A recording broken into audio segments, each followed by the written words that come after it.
from a participant to a presenter. We can do that. We can absolutely do that. Okay, yeah, change me to a presenter. Right here was. But under participants. Was under participants. Okay, Yes. click it. And then make host. Make host. Okay. There you go. There we go. Alright. Okay, Does that help you? here I am, yeah. Okay, Yeah, we were screen sharing ourselves, not our. Now we learn. okay. All right, great. Now, can you see that all right? Is that showing up? Yes. Okay, great. Okay, so that's a shot from 1944 in the town of Kennett in Duncklin County, Missouri, which my husband informs me is on the Arkansas border. And that's what our elections used to look like, when the communities came together and we did the elections. And then things changed and we were replaced by machines. Now, a lot of people want to tell you that that's efficient, that's a great way to do it. But let me explain a little bit about machines. Even if you're using paper ballots, there's a lot of movement out there to say we've got to go to paper ballots. And that's true because we don't want the touch screens, but here's the thing. When you cast your vote on a paper ballot and you mark that ballot, then you take it and you put it inside a voting machine or tabulator or scanner. They have a lot of names for them, but let's just call it a machine. And that your piece of paper goes down to the bottom of that machine. And your votes, even though you put it on paper, are now digitized. So everything about who you voted for and what you voted is digital. And that paper down at the bottom, in most states, and I talked to people from all the states, it is locked up. There are laws, and in Missouri, we have lawsuits going on. If you've ever heard Mike Lindell talk about Jane Scholler, clerk in Greene County, Missouri, who's suing a citizen who requested information about the election. They filed a lawsuit against her. We have a very strict law. It takes a grand jury, legislative action, or a court order to see any election information after the fact.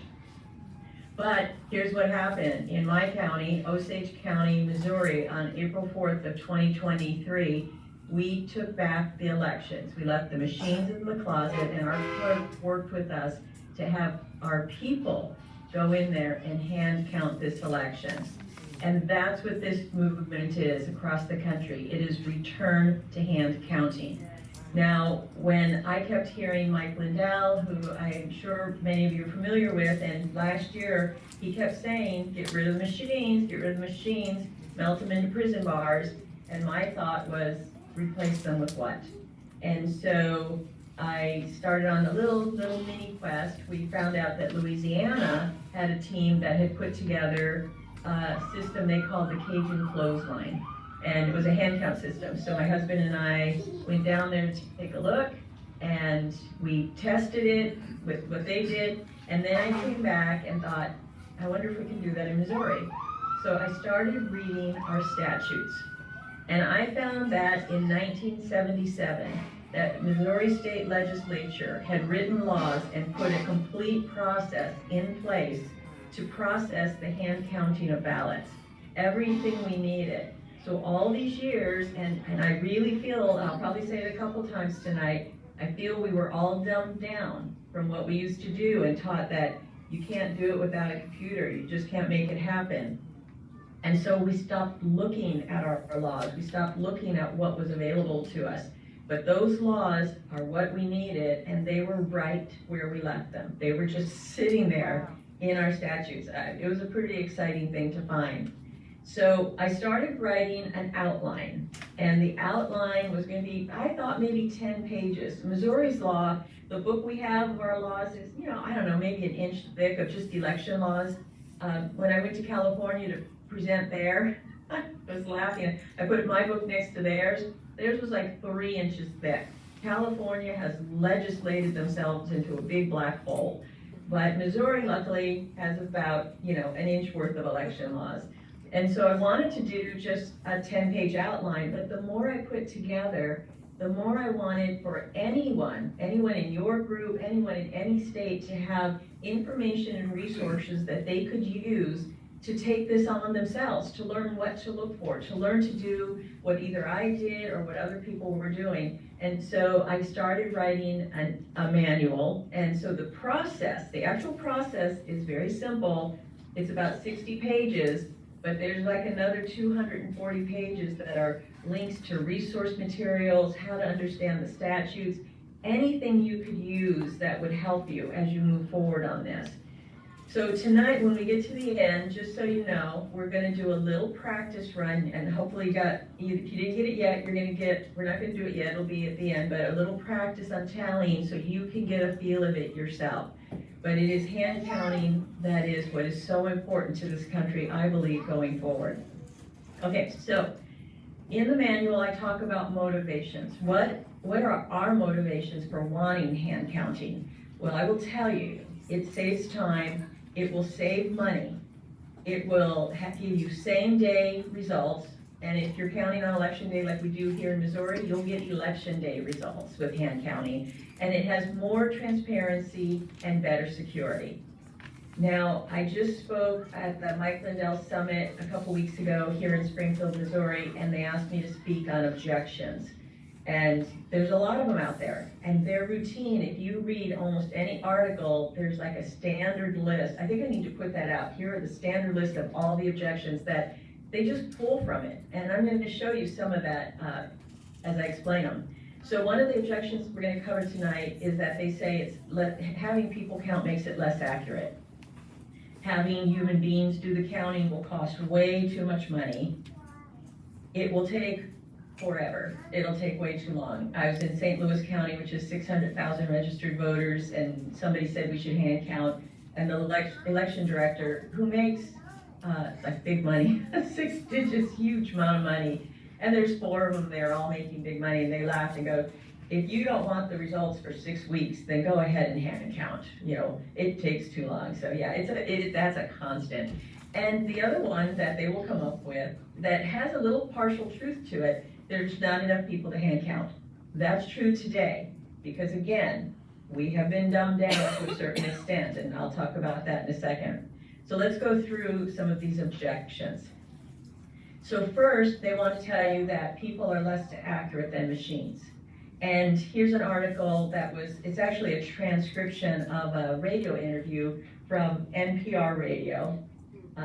And NPR said research finds that hand counting ballots is less accurate and more expensive. If you go through that transcription a little bit further down, it says, their so-called expert says, but there have been very few studies to confirm this.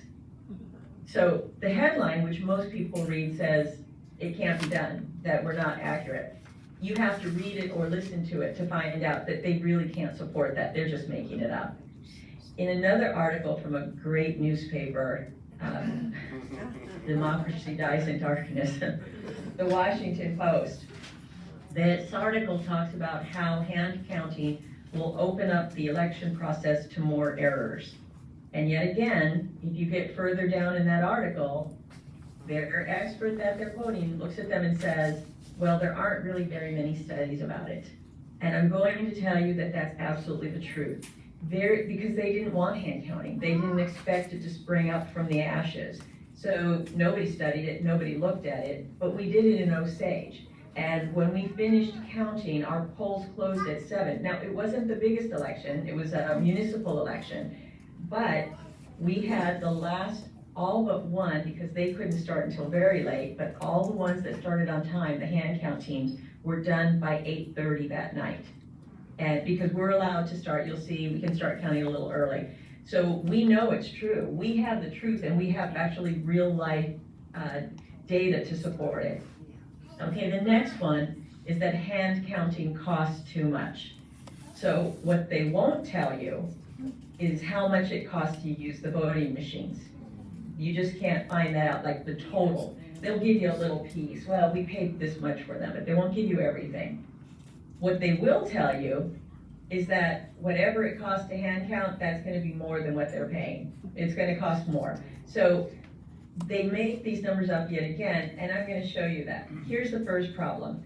It's nearly impossible to do a comparative cost estimate on all costs for voting because they won't provide it. And I have a senator here in Missouri that we're working on legislation to require them to create reports of election costs because they just don't do it. We requested it. We did an open records request, and she said, well, all I have is the total. And it's like, well, we want whatever report you use to give you the total. And she said, well, I didn't have a report. It doesn't exist. I just flipped through the expense sheets and kind of added everything up. So we want more accountability. Now this slide that's scrolling, I found this on a great website, and it's in the e-manual that I created. There's a link that you can find for it, but it's some of the costs that you would never expect or you would never think to ask for that go into using machines. These are items that go into it. And again, like I say, you couldn't even find this. They wouldn't pull this out and say, oh yes, we did a very comprehensive analysis of the cost. They don't, because one, nobody's pushed them and they really don't want you to know. And when I say they, I don't mean necessarily the clerk, or if your person is an auditor or whatever title that person is given. Those people, especially in our smaller counties, the people who grew up there, their friends or neighbors, they got the job and whoever had it before them taught them what to do. They didn't necessarily go in and read the statutes to learn it. They're just in there doing the job that was presented to them. But the clerk associations that are out there, they're indoctrinating these people. And that's not just an opinion. I know a brand new clerk in another state, not one, yours or mine, and that person has said they're shocked with the indoctrination memos and emails that come to them. Don't trust these people who talk about hand counting. Don't trust the people who talk about paper ballots. You know, these are evil domestic terrorist type people, right? They're deplorables, whatever word you use.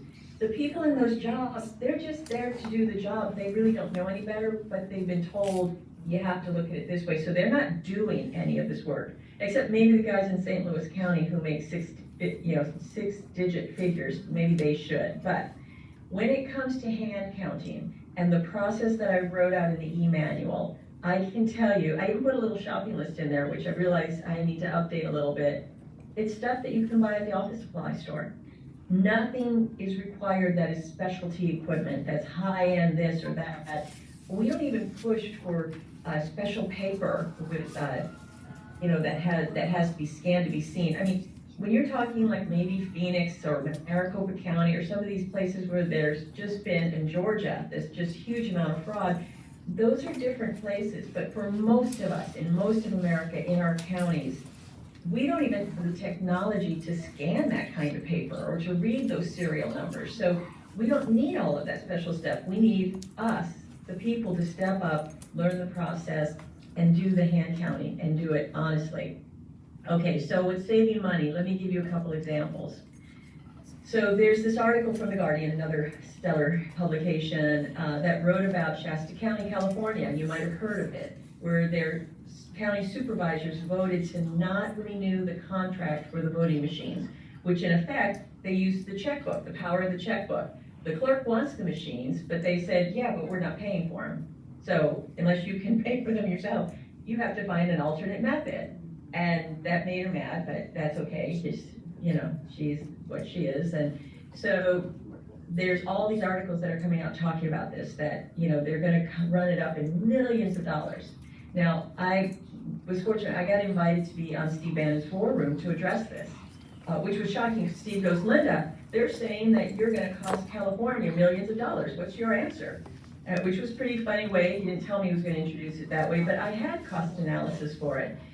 And here's the thing that's important. This clerk had to put out a report of what it would cost, her response to the supervisors on what it would cost to hand count. And if you download her report, and I do have a link for it if you need it, this is a 27-page report, and it goes on and on and on about how wonderful machines are and how you can't hand count, but you know what's missing from it? There's nothing in there that says how much they're gonna save by not using the machines. There's nothing, it just says it's gonna cost all this money. There's no detailed cost analysis in this report. 27 pages where she's supposed to explain what she needs for her to run elections, and it's not even a cost analysis in there. So this is the kind of stuff they do. Very similar here in Missouri. This is a document from our Secretary of State. It's what's, I guess, called a fiduciary statement or a fiduciary note. One of our senators last year or last session put in a bill that said, get rid of machines. And so they have to do a fiduciary note to say, well, if you can pass this bill, here's what it will cost the state. So they did this bill, and I circled the parts where you can see that on the left-hand side, they're saying it costs nearly $16 million per election for Missouri to go to Han County. But notice on the right-hand side near the top, it says our assumption. So they don't have a Han County method they looked at. They don't know any of these numbers. They just said, well, we gotta figure something out, so it was 3 million ballots, let's just do this and this and this, and yeah, it's $16 million. So, you know, and if you have 3 elections in a year down there highlighted in yellow, it's gonna cost you over $47 million across the state. No big deal. We came up with that based on an assumption. Okay, I like to use actual numbers.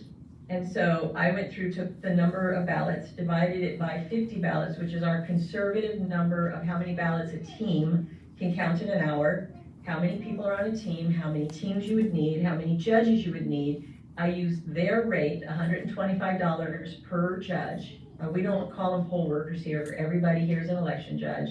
And it comes out per election, not 16 million, but just under 4 million across the state per election. That's 25% of their number.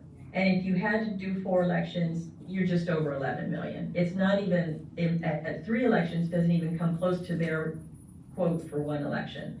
So that's what we go through. But notice even here on this document, they ran up their numbers, but at no time did they say, oh, but here's how much you'll save if you stop using machines.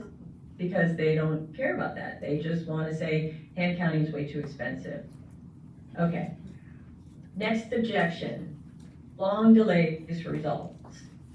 It's going to take weeks, months, whatever. These have no basis at all. They just say it. They don't even try to calculate, at least on the money side, they tried to calculate something based on an assumption. On this one, they're just saying it, and they'll say it over and over. Everywhere you go, you'll see it. And they will tell you, you can't hand count because it's going to take so long, and nobody wants to wait that long to find out the results, especially the all-important media. The media must have the results as early as possible to meet their deadlines. And I've had a clerk say that to me. Media won't want to wait. And my response is, who cares? They're not the taxpayer, right? They're media, they're making money off of it.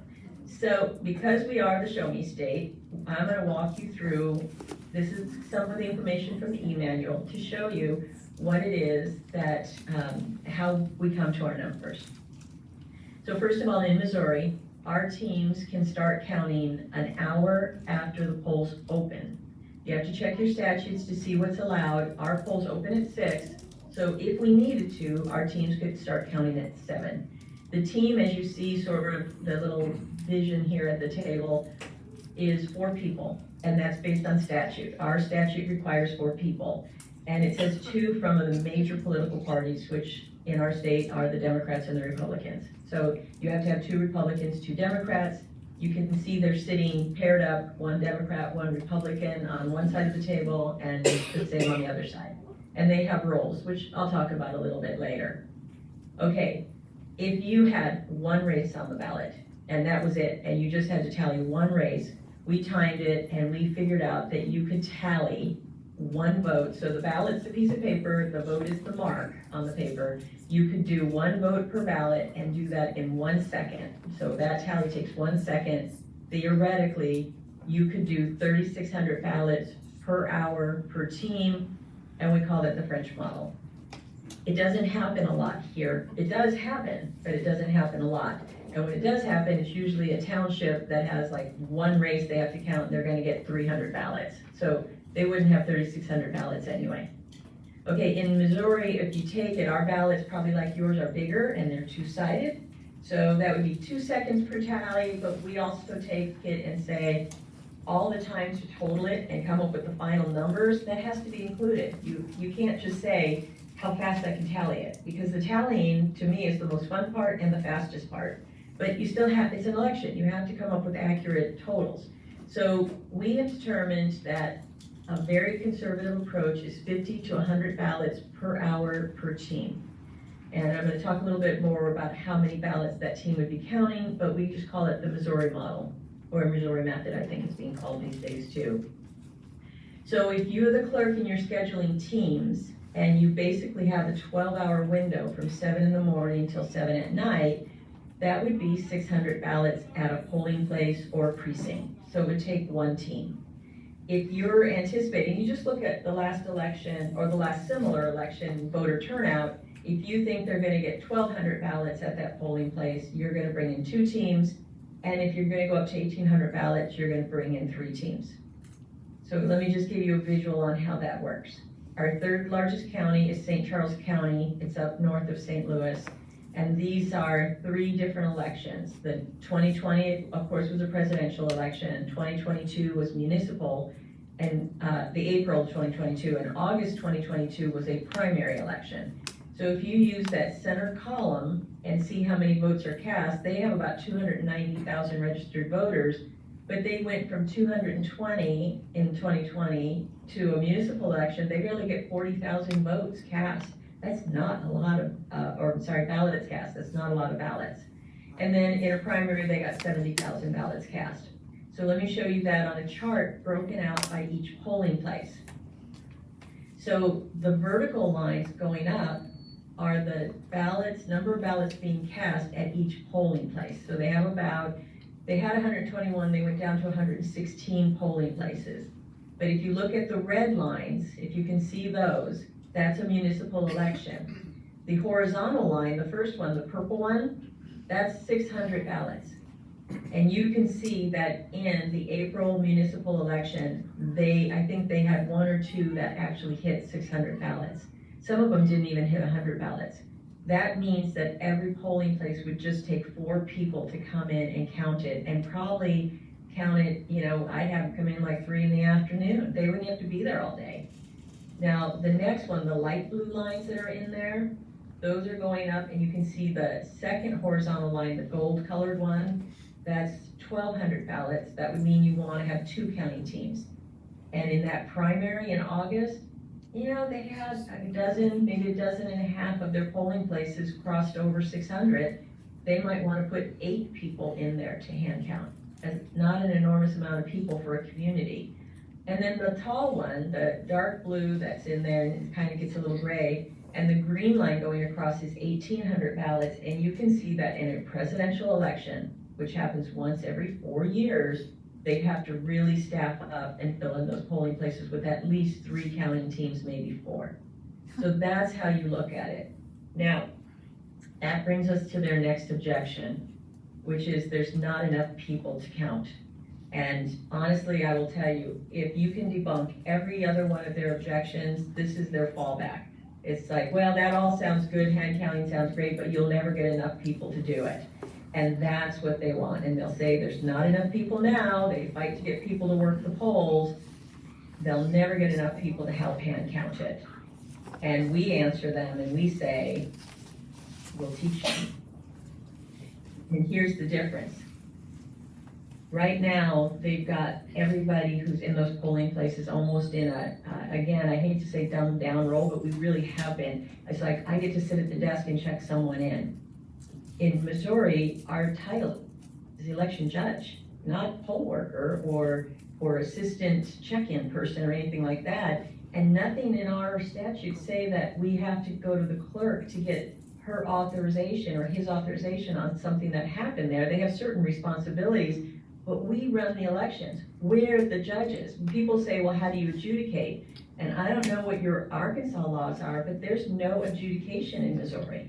Because the judges who are sitting there, and we're gonna look at that in a second and talk in the next slide, and we're gonna talk about how you sort of adjudicate as you're judging, but we want to teach people. And the other problem is because our political parties in Missouri have the job of finding the election judges. Once every 2 years, the political parties are supposed to submit a list of names to their county clerk of twice the number of judges who are needed. And that would be, so if they say I need 100 Republicans, the Republicans should give 200, and so forth.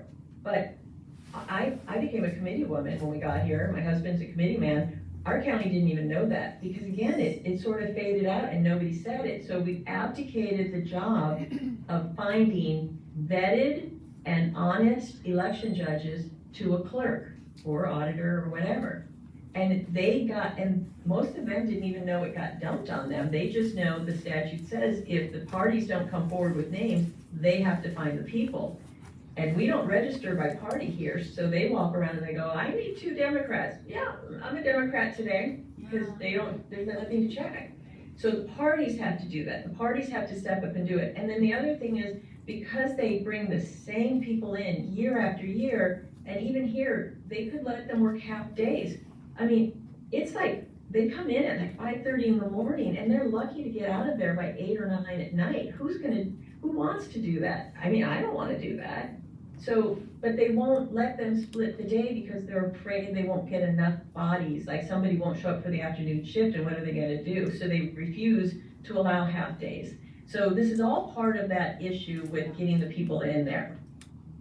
But let's talk about first what's important about being an election judge, and that's understanding voter intent. Now, in our statute, it says voter intent is a distinguishing mark that a voter makes on the ballot to show their choice for a particular race or question. This is an actual team counting on the April election. And you can see the 2 people with their backs to us, they are looking at the ballot together. One's a Republican, one's a Democrat. And they are reviewing the ballot together, and one of them is calling out who the vote was cast for. Now, on the other side, those 2, they each have their own tally sheet, and you are going to learn how to tally tonight. But they are going through the tally sheets, and as the votes are being called, they're doing a tally. Is everything okay there? It got a little hung up, so I'm gonna restart it. I'm not gonna just go Okay. put you on, take you off the screen and put you back on. I think it Okay. should be okay after I do that. It's part of our CV going out. Okay, Okay, now, there you go. okay. So are we all good with the slides and everything? Yep. Now we go. Yep, okay, good. You guys can wave for me or something if it goes bad, otherwise I just keep talking. So, yeah, don't worry, just jump up and down or something. Okay, distinguishing mark, and here's the team that's counting. So the 2 with their backs to us, doing their part, and the 2 that are facing us, the 2 women facing us, are doing the tally. Now, one of the important things is to be able to distinguish what a voter does. I love hand counting because when you hand count ballots, the voters are not restricted to filling in a bubble, right? We've been taught since grade school, right, when they started putting those tests out, like, oh, you must put your answers in the little bubbles. They have trained us for decades to fill in little bubbles. We don't have to. So here you go. These screenshots are straight out of our Secretary of State's rule book for elections. And I don't know how well you can see them, but across the top you can see 3 different ways that the votes were marked. One's an X, the one in the center is a check mark, the one on the top right is circled the box. Then down in the bottom row, in the bottom left, they circled the person's name. In the bottom center, they marked 2. Now all of these are vote for 1. So they marked 2, and then they wrote in the words, this one. And then down in the bottom right, they marked one voter, one candidate, and then in the very bottom, they also put in a write-in name. And there's a note you probably can't read, but in our state, you have to be a valid write-in, and that's not a valid write-in. So that's important to know, that that person that they wrote in is not qualified as a write-in.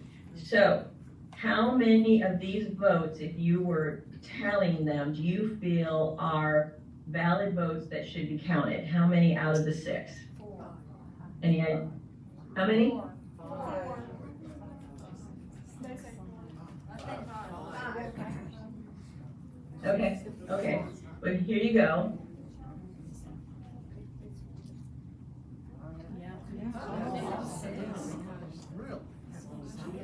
Yeah. They're all valid because as a human being, like this bottom center one, if I'm looking at it, it's pretty clear to me that they marked 2. They maybe should have crossed out the bottom one, but they don't have to, but they said this one. So, whatever. The bottom right is weird because it was not a valid write-in, so it didn't count. So the other vote for George Washington Carver did count, and so that one should have been counted. for George Washington Carver. So now, let's compare that to machines. These also are screenshots from our Secretary of State's website, and these are in the section for machine counting, that the machine should be counting. So they're all very similar. You can see it's all pretty much the same example, and also in the bottom right, they wrote in Albert Einstein, but he is not a qualified write-in. So knowing what you know about machines, how many of these are valid votes?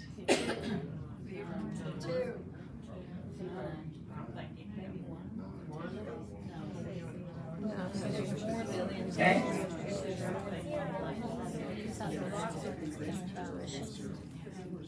Okay, well, here you go.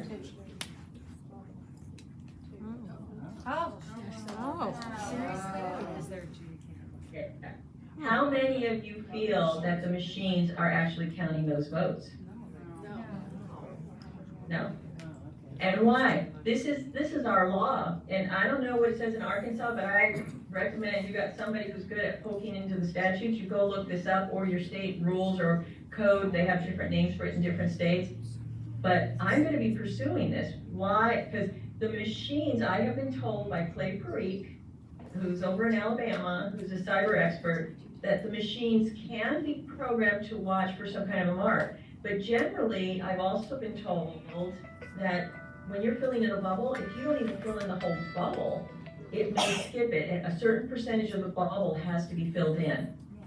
And we can't check this because we can't go in the machines and pull out the ballots and say, we want to know what the machine did or didn't count. So you might put it in and you've marked it legally, but the machine is not counting your vote. So voter intent, very important to look at. So how do we tally? So our statute talked about what has to be done. I created forms to go with it. So I'm gonna walk you through the main form, which is the tally form, the ballots tally form. It goes from ballots tally to batches and then to the results. So this is what the full-size form looks like. It has 25 columns. There's a row of numbers up at the top, and this one is for A, so A is 1 through 25. Each column represents a candidate or a question. So if a question is yes, no, it would have 2 columns for it.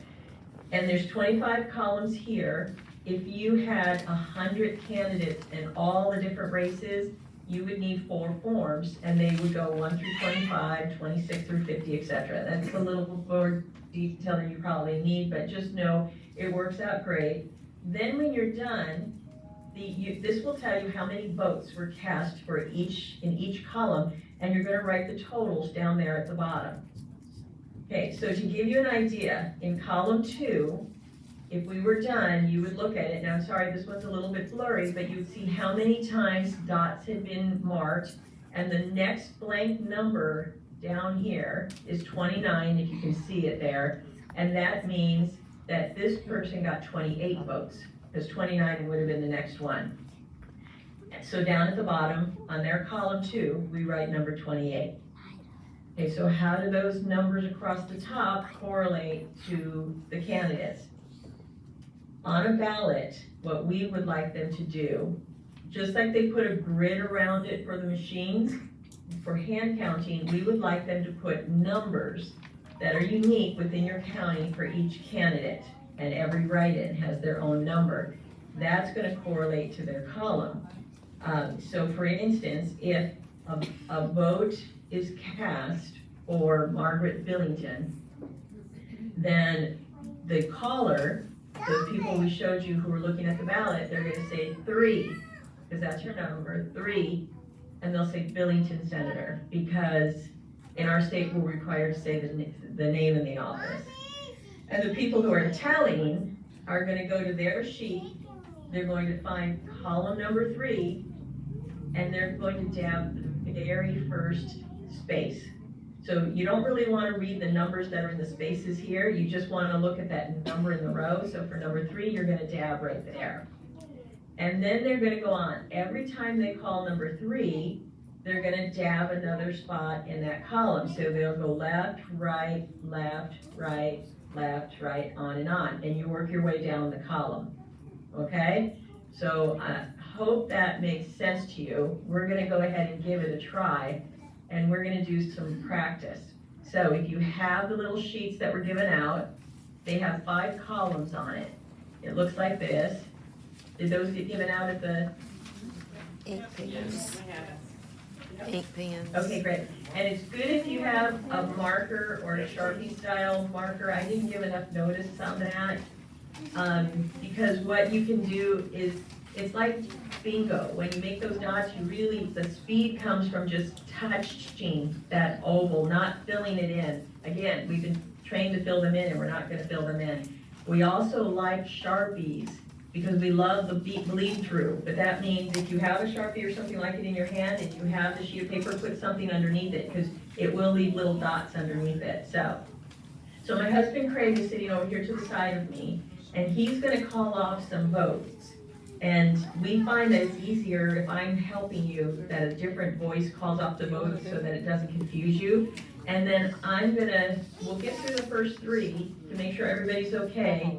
And then he's gonna pick up speed and you're gonna do a batch of them.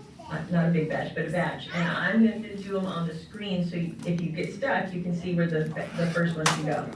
So he'll call the first one, so you should get ready to dab your first vote. 1, Harrison, Senator. Okay, so I've got it up on the screen, column 1, and it just happens to be the first vote is where you dab that, so.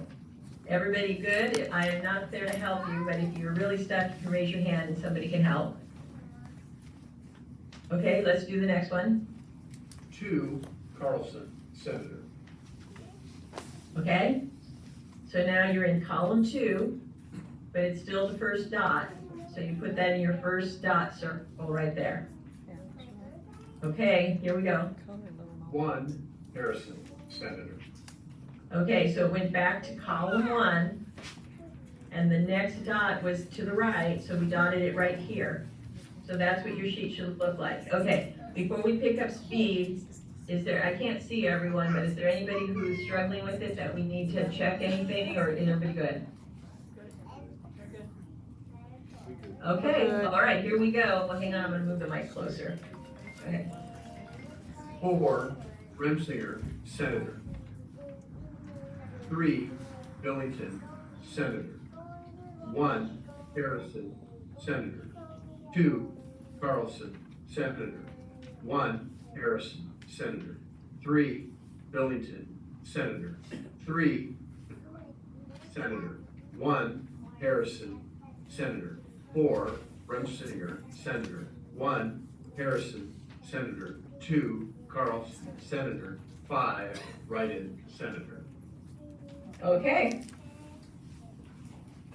Including the 3 we did real slow, that was 15 votes that you just counted for that race. Now, what you wanna do is look at what the numbers are and carry the totals down to the bottom.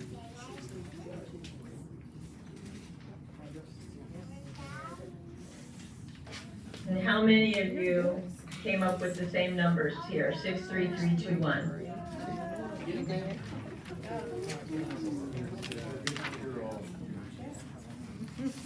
Yeah. That's how easy it is, which is remarkable that they say human beings can't do this. That's how simple it is to tally. Now, there's mistakes, we have a lot of ways we deal with, if something happens, but in Osage, for all the counting that we've done, the teams reported back that only 3 times throughout the entire county did their totals not match when they got to the bottom. And it was just off by 1, and they flipped through the ballots, and they figured it out and fixed it, so it was no big deal. So, really, truly, what I wanna say to you is that it comes down to trust. And I trust people. I trust how it used to be done, and I trust how we should be doing it going forward. I firmly believe that we need to take back our elections, and we need to hand count them.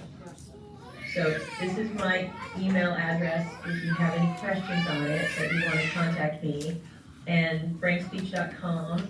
And I think at the bottom of those little tally sheets is should be the link to download the e-manual. So it's the online manual. I just like calling it an e-manual because I like saying e-manual. So I have to call that. Even when we get it printed, it's still going to be called an e-manual. So anyway, So that's the presentation, that's the gist of hand counting, and I'm glad to take any questions if you have them.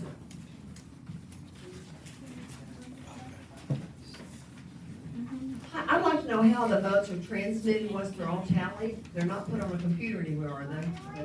How are they sent in?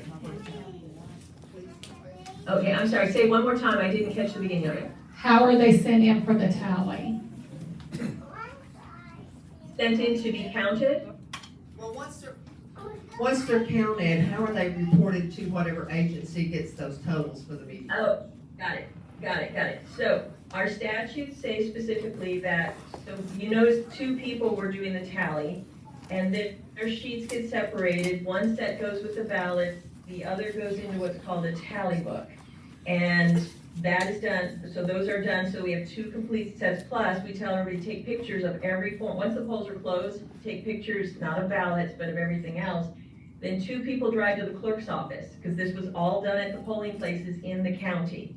And so they drive to the polling place separately, they deliver it, so that we know that nothing got changed on the way. And then the clerk is going to use either the phone or the fax, whatever they want, to call the numbers to the Secretary of State.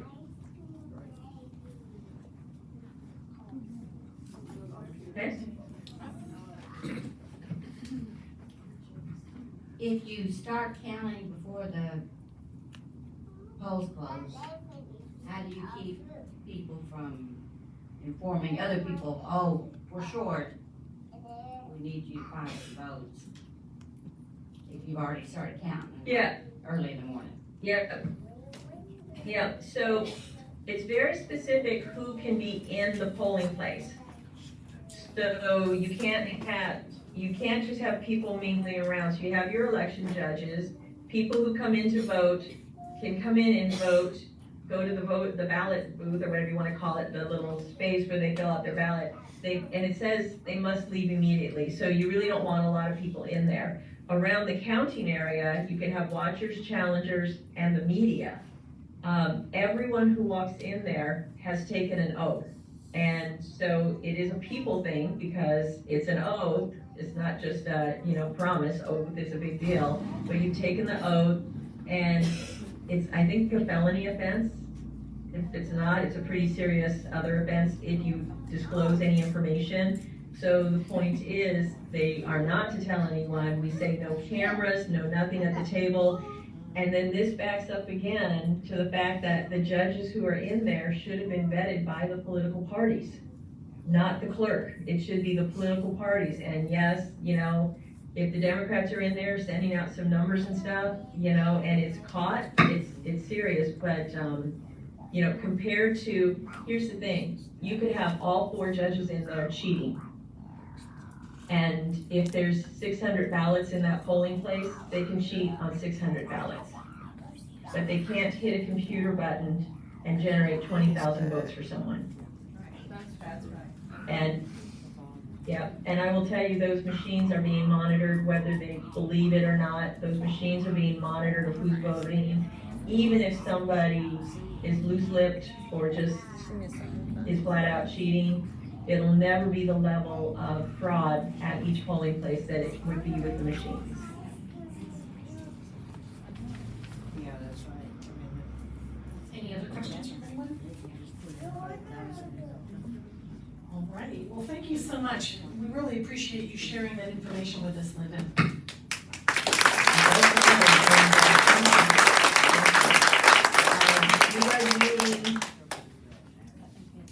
So I'm going on a road show with my husband here back to the Northwest. We haven't been there in a while, we have to do some stuff, but we're gonna stop through a lot of states and teach what we're calling train the trainers. So if your group wants to train a core group who will learn this all the way down to the detail and then start training others, I think that's what we have to do. Probably many of you hear some of the premonitions about what might happen before or during the 2024 election, what we might be facing.